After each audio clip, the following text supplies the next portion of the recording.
무더운 여름이 시작된 것 같습니다. 목포는 습도 때문에 불쾌 지수가 장난 아니라고 말씀들 많이 해주셔서 바짝 긴장하고 있습니다. 뜨거운 여름, 더 뜨거운 성령의 불 받아서 2025년 여름이 우리 평생에 기억되는 한 날이 되기를 주의 이름으로 축복합니다. 오늘 말씀의 제목을 아담 때문에 그리고 예수님 때문에 라고 이렇게 지어봤습니다. 복음은 우리 삶을 송두리째 흔들어 놓았습니다. 그리고 이 복음은 지금도 여전히 우리에게 역사하고 있는 줄로 믿습니다. 강력한 힘을 갖고 있는 이 복음이 무엇인지 모르기 때문에 이 복음을 누리지 못하는 것만큼 비참하고 안타까운 인생은 없을 겁니다. 오늘 이 시간에 늘 들어왔던 그 복음 다시 듣고 그 복음을 누리는 데까지 가게 되는 저와 여러분의 인생이 되기를 주의 이름으로 다시 한번 축원합니다. 윌리엄 골딩이 쓴 유명한 소설 파리 대왕이라는 책을 다 들어보셨을 겁니다. 영화로도 제작이 되었던 유명한 소설입니다. 줄거리 내용을 보면 2차 세계대전이 끝나고 새로운 핵전쟁이 찾아옵니다.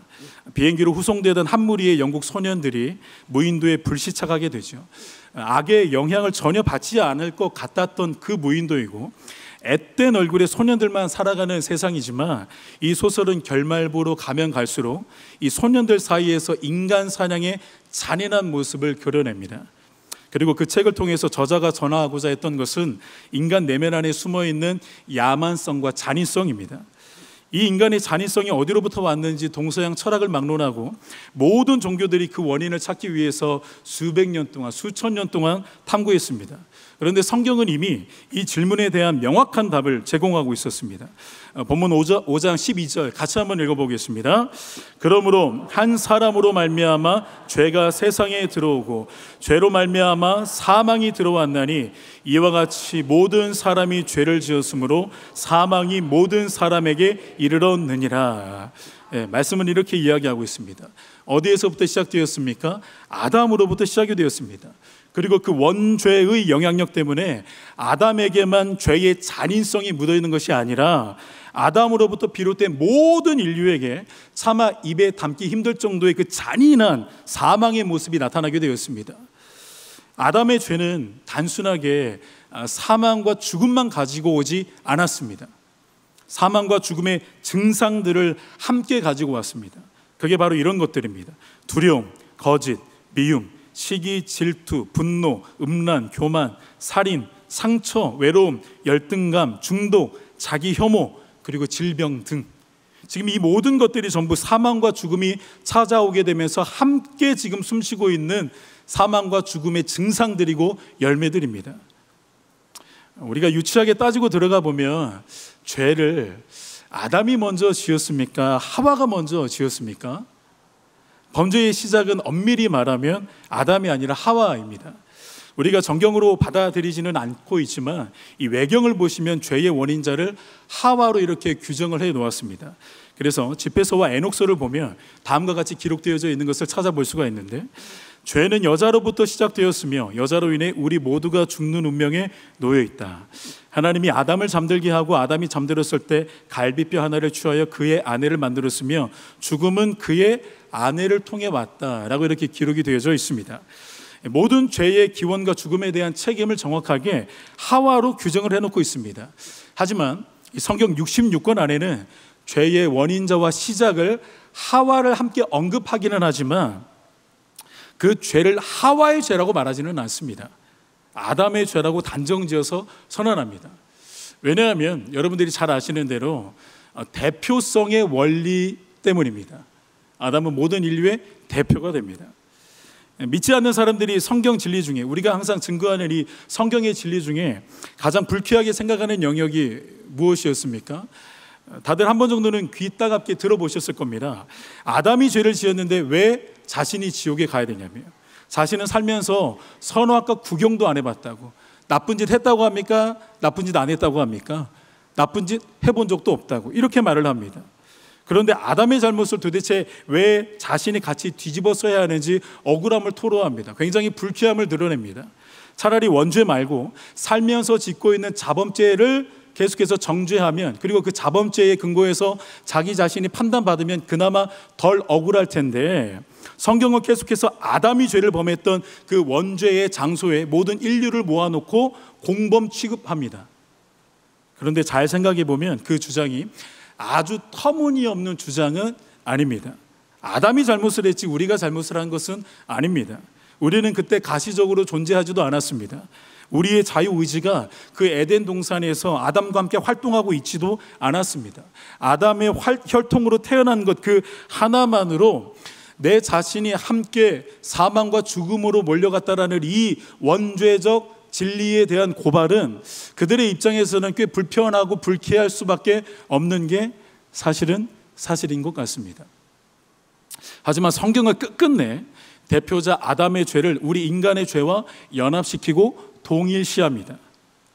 여러분, 성경은 왜, 그리고 지금 로마서를 기록하고 있는 사도 바울은 왜 그토록 집요하게 아담의 원죄를 이야기하는 걸까요? 집요하게 그 원죄를 끌어들이지 않습니까? 그 원죄를 계속해서 강요합니다. 아담의 원죄의 전가를 구태여 설명하려는 궁극적인 이유는 예수 그리스도의 의를 설명하기 위해서입니다. 지금 사도 바울은요, 완벽하게 무너졌던 실패자 아담에게 별로 관심이 없습니다. 더 완벽하게 회복시키신 그 승리자 예수 그리스도에게 모든 시선과 주목이 쏠려 있는 겁니다. 여러분, 잘 한번 들어보시기 바랍니다. 아담으로 인해서 원죄가 들어왔고 그 원죄가 들어옴으로 말미암아 죽음과 사망이 왕노릇하게 된 이 원리가 놀랍게도 예수 그리스도 안에서 예수 그리스도로 인해 의가 들어오고 그 의가 들어옴으로 말미암아 생명과 은혜가 왕노릇하고 있는 축복의 원리로 바뀌어졌다라고 사도 바울은 선포하고 있는 거예요. 그래서 말씀은 이렇게 이야기합니다. 5장 18절에서 19절 이 부분 우리 큰 목소리로 한번 받들어 읽겠습니다. 시작. 그런즉 한 범죄로 많은 사람이 정죄에 이르는 것 같이 한 의로운 행위로 말미암아 많은 사람이 의롭다 하심을 받아 생명에 이르렀느니라. 한 사람이 순종하지 아니함으로 많은 사람이 죄인 된 것 같이 한 사람이 순종하심으로 많은 사람이 의인이 되리라. 아멘. 여기서 한 사람은 누굽니까? 예수 그리스도인 줄로 믿습니다. 존 스토트 목사님의 책에 이 부분이 아주 잘 설명이 되어져 있었습니다. 제가 읽어드리겠습니다. 아담 안에 있는 당신 자신을 보라. 당신은 아무 일도 하지 않았지만 이미 죄인이라고 선포되었다. 이제 예수 그리스도 안에 있는 당신을 보라. 당신이 아무런 일도 하지 않았는데 의인으로 선포되어 있는 것을 보게 될 것이다. 아멘이십니까? 인간들에게 가장 불편하고 불쾌함을 가져다 주었던 그 대표성의 원리. 하나님, 아담이 범한 죄를 왜 내 죄로 여기십니까? 내가 선악과 따먹었습니까? 선악과 구경해 본 적도 없습니다, 하나님. 그런데 왜 아담의 죄를 나에게 뒤집어 씌우십니까, 하나님? 이렇게 가장 불쾌함과 불편함을 가져다 주었던 원리가 예수 그리스도 안에서는요, 가장 복된 소식이 되고 소망의 원리로 바뀌어지게 되는 거예요. 우리는 아무것도 하지 않았습니다. 오직 예수 그리스도께서 이루신 의를 황당하게도 나의 의로 여겨주시고 그 예수 그리스도의 의를 우리에게 입혀주신다라는 사실입니다. 여러분, 이게 복음인 줄로 믿습니다. 그래서 복음은요, 보는 거예요. 보는 거. 율법은, 그리고 종교의 패러다임은요, 무엇인가를 하라라고 말합니다. 이걸 해야 된다, 이걸 해야 된다. 하지도 못하는 죄인들에게 이걸 해야 구원받는다라고 외칩니다. 하지만 복음은 달라요. 복음은 달라요. 세례 요한이 외칩니다. 예수 그리스도를 보라라고 외칩니다. 보니까 예수 그리스도께서 모든 것들을 다 이루셨습니다. 그래서 굿뉴스, 소식, 어떤 소식이요? 다 이루신 복음의 소식입니다. 보는 자는 구원을 얻게 되는 줄로 믿습니다. 출생이 어디에 근거되어 있느냐가 그 사람의 신분과 상태를 결정짓습니다. 1910년에서 1945년 일제 식민지하에서 강제적으로 맺어졌던 그 한일 합방 때를 한번 생각해 보시기 바랍니다. 그 시대에 태어났던 사람들은 자신의 의지와는 상관없이, 자신의 노력과는 상관없이 태어나고 보니까 일본 천황의 노예가 되어서 천황의 명령에 복종할 수밖에 없는, 천황이 하라는 대로 할 수밖에 없어요. 몸부림도 못 쳐봅니다. 노예 상태로 태어났습니다. 그런데 1945년 8월 15일 이후로 태어난 사람들은요, 상황과 신분과 환경이 전혀 다릅니다. 자신이 한 것이라고는 태어난 것밖에 없는데, 태어나고 보니까 하늘로 높이 걸려있는 태극기 바라보면서 가슴에 손을 얹고 애국가를 열창하고 있는 겁니다. 애국가를 열창하고 있는 겁니다. 동해물과 백두산이. 예수 믿는 사람들은요, 이 애국가도 자체 편곡합니다. 찬송가 전부여 의지없어서 이거를 애국가로 다시 바꿔서 불러버려요. 동해물과 백두산이, 뭐가 음이 맞는지도 모르겠는데 하여튼 애국가를 열창하고 있습니다. 태어난 것뿐인데, 그때 태어난 것뿐인데 그 태어난 것에 따라서 누리는 것도 달라요. 신분이 다르기 때문에, 환경이 다르기 때문에 당연히 누리는 것도 전부 다 다릅니다. 그래서 이 모든 게 출생과 태어날 때 그 신분이 어디에서 비롯되었느냐에 따라서 모든 게 다 판가름 내려집니다.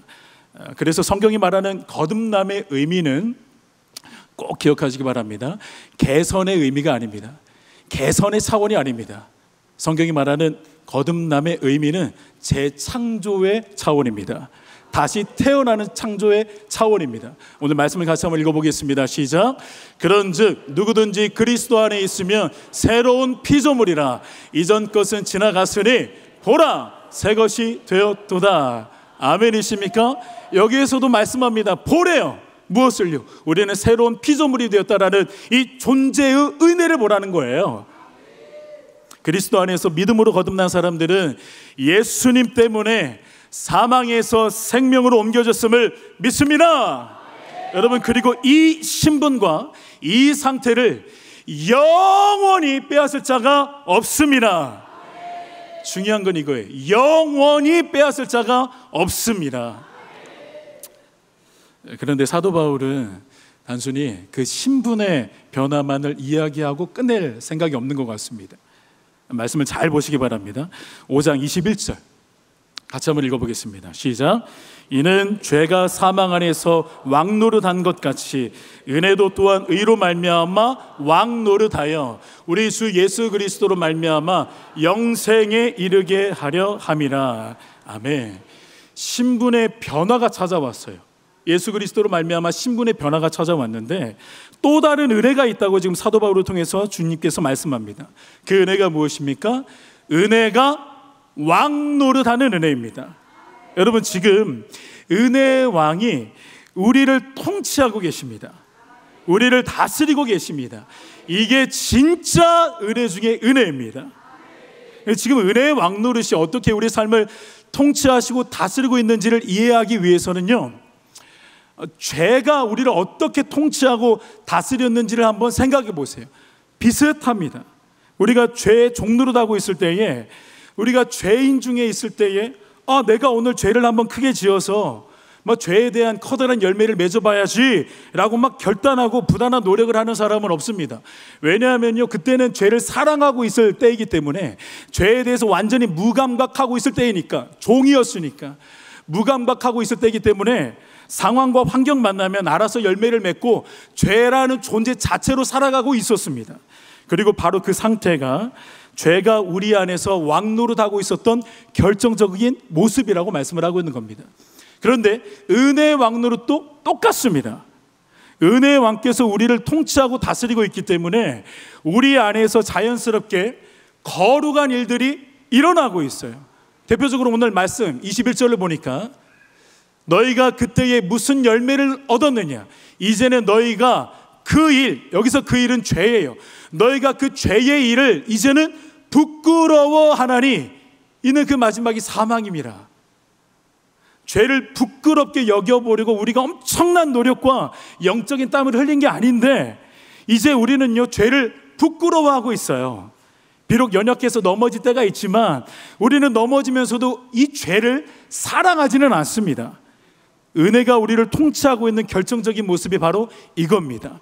죄의 종노릇 할 때는 죄 앞에 맞서볼 용기도 안 생겼습니다. 그런데 이제 은혜의 힘으로 죄를 맞설 수 있게 되는 겁니다. 죄의 종일 때는 죄가 하라는 대로 할 수밖에 없는 게 죄가 우리를 통치하고 있었던 마땅한 모습이었는데, 이제 예수 그리스도 안에서 우리가 다시 태어나고 보니까 죄의 종에서 예수 그리스도 왕, 은혜의 왕의 종이 되어서 이제 죄를 맞서버리는 거예요. 죄에 대항하는 겁니다. 피 흘리기까지 죄와 싸우는 존재로 거듭나게 되는 겁니다. 이게 은혜의 왕께서 우리를 통치하고 계시는 결정적인 증거라고 말씀을 하고 있는 겁니다.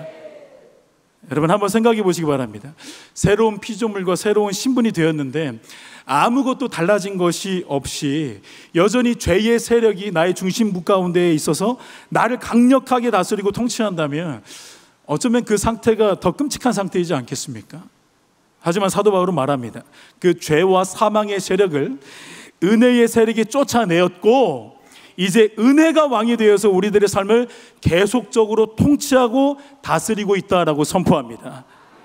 그래서 우리에게 시작된 복음이 일회성 복음에서 그치는 것이 아니라 계속해서 복음이 되는 이유가 바로 여기 있습니다.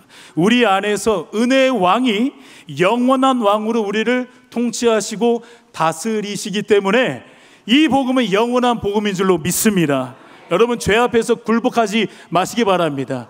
죄를 이길 수 있는 힘이 어디에 있습니까? 은혜의 왕에게 있습니다. 죄를 완전히 묵살시킬 수 있는 힘이 우리에게 있습니다. 죄가 하라는 대로 하지 마십시오. 그때는 죄의 종노릇 하고 있을 때 우리의 모습이고, 이제는 우리를 통치하시는 분이 예수 그리스도 은혜의 왕이기 때문에 예수님이 죄를 멸시하시는 것처럼, 예수님이 죄를 아주 무참히 짓밟으시는 것처럼 우리도 죄를 대항하고 우리도 죄를 정복할 수가 있습니다. 우리를 통치하고 우리를 에워싸고 있는 은혜가 얼마만큼인지 오늘 말씀을 통해 그 힘과 위력을 한번 보시기 바랍니다. 15절 말씀입니다. 그러나 이 은사는 그 범죄와 같이 아니하니 곧 한 사람의 범죄를 인하여 많은 사람이 죽었은즉 더욱 하나님의 은혜와 또한 한 사람 예수 그리스도의 은혜로 말미암은 선물은 많은 사람에게 넘쳤느니라. 넘쳤다라고 말씀합니다. 바울이 은혜를 소개하는데 죄가 넘쳤던 것과 비교할 수 없을 정도로 더욱 넘치고 있다라고 은혜를 소개합니다. 여러분 이 말씀 감이 오십니까? 이 은혜의 크기가 얼마만큼인지 감이 오십니까? 아니 죄보다 더 넘치고 있대요. 더욱 넘치고 있대요. 우리 세상과 주위를 둘러보십시오. 얼마나 죄가 팽창되어져 있습니다. 앞뒤 좌우 그냥 위아래 다 죄덩어리입니다. 뉴스를 보면은요 그 뉴스거리를 다 읽어 내려가기 힘들 정도로 우리의 마음이 상하고 정신건강에 도움이 되지 않아서 다 읽어 내려가기 힘든 정도로 죄가 아주 팽창되어져 있는 세상에 살고 있습니다. 그렇게 죄가 가득한 이 세상인데 사도 바울은 말합니다. 그 죄가 넘쳐나는 것과 비교할 수 없을 정도로 은혜가 더욱 넘쳐나고 있다라고 선포합니다. 여러분 도대체 은혜의 크기가 얼마만큼입니까? 누가 저에게 좀 설명 좀 해주십시오. 아니 이 죄가 이렇게나 넘치고 있는데 이 죄와 비교할 수 없을 정도로 은혜가 더욱 넘쳐나고 있다면 도대체 이 은혜의 크기는 얼마만큼이냐는 말씀이에요. 죄가 지구의 크기라면 은혜는요 지구를 감싸고 있는 우주 그리고 은하계의 크기라고 말하고 있는 겁니다. 우주에서요 은하계에서는요 지구는 먼지에 불과합니다. 아니 먼지도 아니에요. 눈에 보이지도 않아요. 은하계에서 지구는 보이지도 않습니다. 존귀하신 여러분, 하나님의 은혜 안에서 죄는 먼지만도 못합니다. 하나님의 은혜 안에서 죄는 보이지도 않습니다. 오해하지 마시기 바랍니다. 저는 지금 죄를 가볍게 여기는 게 아니에요. 죄가 사소하다라고 말씀드리는 게 아닙니다. 은혜가 초월적이라는 점을 말씀을 드리는 거예요. 죄가 엄청 큰데 이 엄청 큰 게 은혜 옆에다가 딱 두고 보니까 안 보여요. 안 보여. 은혜가 너무 커서 죄가 안 보여요. 그래서 이사야서 말씀을 이렇게 이야기하죠. 여호와께서 말씀하시되 오라 우리가 서로 변론하자. 너희의 죄가 주홍 같을지라도 눈과 같이 이어질 것이요 진홍같이 붉을지라도 양털같이 희게 되리라. 이 말씀은 다른 게 아니에요. 죄의 크기가 큰지 은혜의 크기가 큰지 와서 한번 변론해보자라고 하나님이 말씀하세요. 뭐가 더 크겠습니까? 죄가 크겠습니까? 은혜가 더 크겠습니까? 은혜가 훨씬 큽니다. 이 사실을 믿으시길 바랍니다. 성도 여러분, 혹시 죄만 발견하느라 급급하신 분 계십니까? 죄를 발견하는 건 너무 중요합니다. 입이 닳도록 죄를 발견하는 게 얼마나 중요한지 설명해 드려도 모자란 만큼 죄를 우리의 삶 가운데, 우리의 영혼에서 발견하는 것은 너무 중요합니다. 그런데 죄만 바라보고 죄 앞에서 슬퍼하고만 있는 것은요, 겸손한 것이 아니라 복음을 모르는 무지의 상태에 빠져 있을 확률이 굉장히 높습니다. 기도의 내용들 안에 어떤 고백이 많이 차지하고 있는지 여러분 스스로 한번 돌아보시길 바랍니다. 혹시 죄를 고백하는 내용들은 막 즐비한데 그 죄를 덮고 있는 하나님의 은혜를 경이롭게 찬양하는 고백들은 혹시 점점 사라져 가고 있지는 않습니까? 그러면 안 됩니다. 그러면 안 됩니다. 우리는 죄 앞에서도 은혜를 발견해야만 합니다. 다윗이 그랬던 것처럼, 아브라함이 그랬던 것처럼, 그리고 베드로가 그랬던 것처럼 우리는요, 은혜를 발견하는 데까지 나아가야 합니다. 제가 충격적인 성경 구절 한 구절을 여러분들에게 소개해 드리겠습니다. 이 심장마비가 올 수도 있습니다. 하나님이 모든 사람을 순종하지 아니하는 가운데 가두어 두심은 모든 사람에게 긍휼, 은혜를 베풀려 하심이로다. 이게 얼마나 충격적인 구절인지 아십니까? 에덴 동산에서 아담과 하와가 선악과를 따먹을 때에 하나님은 그 죄를 허용하셨습니다. 웨스트민스터 신앙 고백서의 해설에 근거해서 제가 이 구절을 잠깐 설명해 드리면, 하나님은 분명히 에덴 동산에서 아담과 하와가 죄를 지을 때에 따끔하게 혼을 내면서 너 정신 차려라고 마치 요나를 물고기 뱃속으로 잠깐 집어삼키게 하시고 다시 회심시키게 하셨던 것처럼, 죄를 짓기 전에 아담도 그때 살았던 그 공룡, 입이 되게 큰 공룡통에서 잠깐 집어삼키셨다가 정신 차리면 다시 뱉어내게 하실 수 있는 능력이 충분하신 분이 하나님이세요. 자유의지가 아무리 고귀하다고 한데 하나님의 능력 밑에 있습니다. 그런데 하나님은 그렇게 하지 않으시고 죄를 허용하셨습니다. 웨스트민스터 신앙고백서에 나와 있어요. 죄를 허용하셨어요. 그런데 그 죄를 허용하신 이유와 궁극적인 목적, 우리가 다 이해할 수 없는 그 초월적인 하나님의 목적이 로마서 11장 32절에는 뭐라고 말씀하냐면 긍휼을 베풀게 하려 하심이라. 불순종 가운데, 그러니까 죄의 상태에 가두어 두신 목적이 있는데, 결국엔 그 목적이 뭐냐면 이 내 백성들이 은혜가 얼마나 큰지, 하나님 존재 자체가 은혜가 얼마나 무한한지 그 은혜를 맛보게 하기 위해서 무한한 경영과 섭리 속에서 죄인의 상태에 가두어 놓으셨다라고 말씀을 하고 있는 겁니다. 여러분, 하나님은 이렇게 우리로 하여금 은혜를 맛보기를 원하십니다. 넘어졌을 때도 넘어질 수 있죠.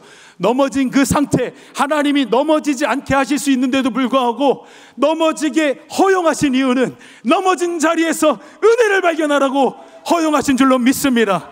우리의 연약함을 보고 우리의 가시를 볼 때 결국에는 사도 바울에게 하셨던 말씀, 그게 은혜다라고 은혜를 발견하게 하기 위해서 우리에게 그 모든 것들을 허용하신 줄로 믿습니다. 은혜가 모든 것들을 이깁니다. 은혜가 죄를 이길 수 있습니다.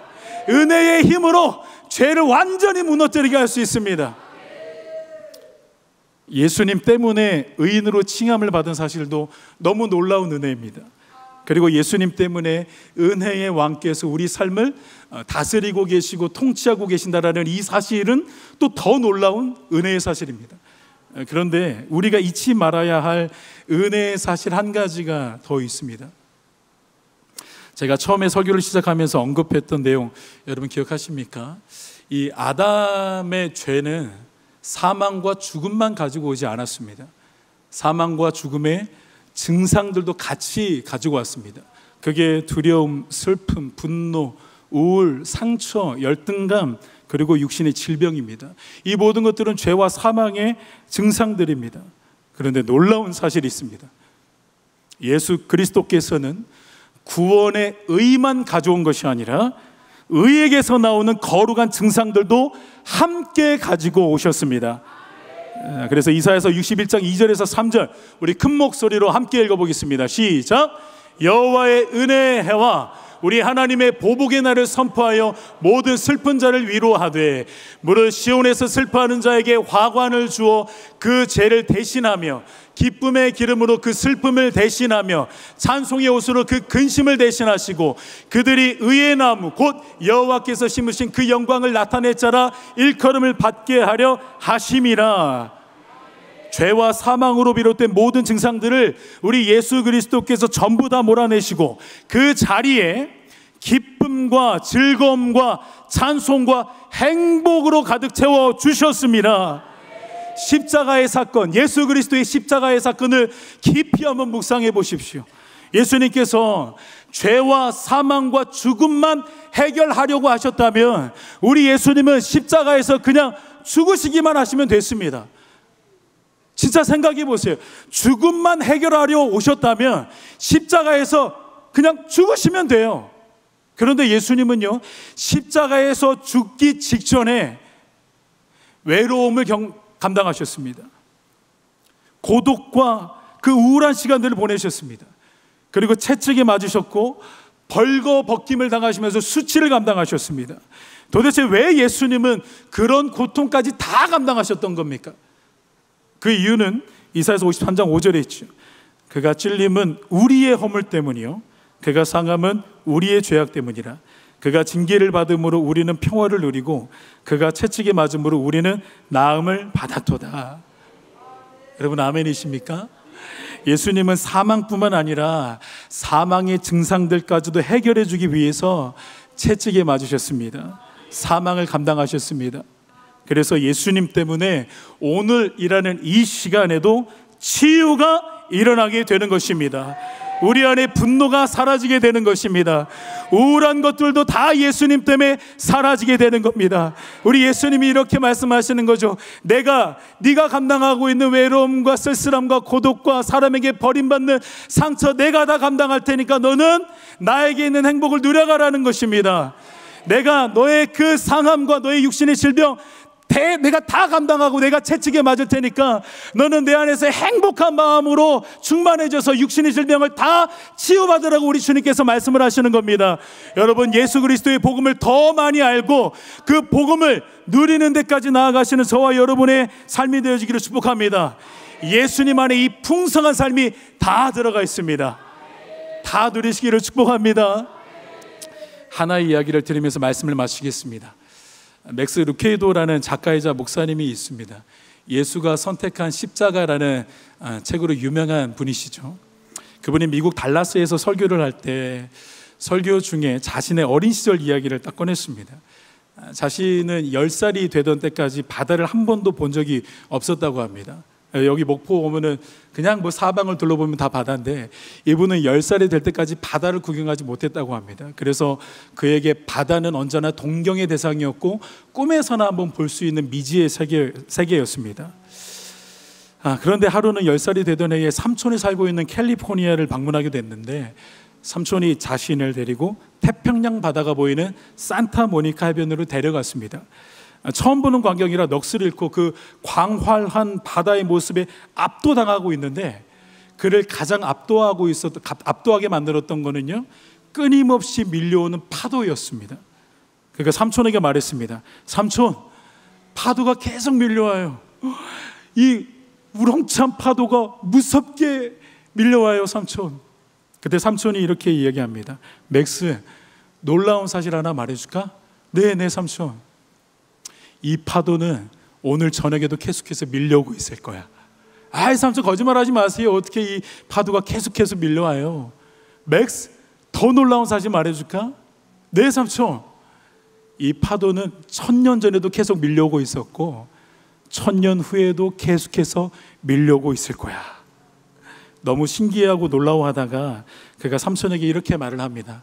삼손, 저 파도에 한번 들어가 봐도 괜찮나요? 물론이지. 금방까지 온몸에 모래가 묻어 있었는데 파도에 뛰어 들어갔더니 모래가 온데간데 없이 사라져 버렸습니다. 또다시 모래에서 뒹굴다가 파도에 들어갔더니 언제 묻었었냐는 듯이 없어졌습니다. 아무리 많은 모래가 묻어 있어도 파도에만 들어가면 온데간데 없이 그 모래들은 다 사라졌습니다. 맥스 루케도 목사님이 설교 중에 어릴 적 이 이야기를 꺼내면서 이렇게 말을 이어갔습니다. 하나님의 은혜는 이와 같아서 끊임없이 우리를 향해서 밀려옵니다. 존귀하신 성도 여러분, 우리의 죄, 또 마음의 상처, 우울증, 분노, 또 열등감, 두려움, 그리고 우리의 육신의 질병까지도 예수님 안에 들어가면 치유받을 수 있습니다. 예수 그리스도의 복음을 더욱 알고 예수 그리스도의 복음을 더욱 누리셔서 하나님께 영광이 되는 삶을 살아가시는 저와 여러분 되기를 주의 이름으로 축원합니다. 어떤 찬양을 할까 참 많이 고민했는데 하나님을 만나면 끝난 것이다 라는 찬양을 정했습니다. 은혜를 부어주시는 은혜의 통로가 있습니다. 은혜의 방편이 있습니다. 말씀과 기도와 찬양과 예배를 통해서 우리 주님은 끊임없이 우리에게 은혜를 베풀어 주시고 있는 줄로 믿습니다. 여러분 뜨거운 마음으로 이 은혜를 찬양하며 나아가겠습니다.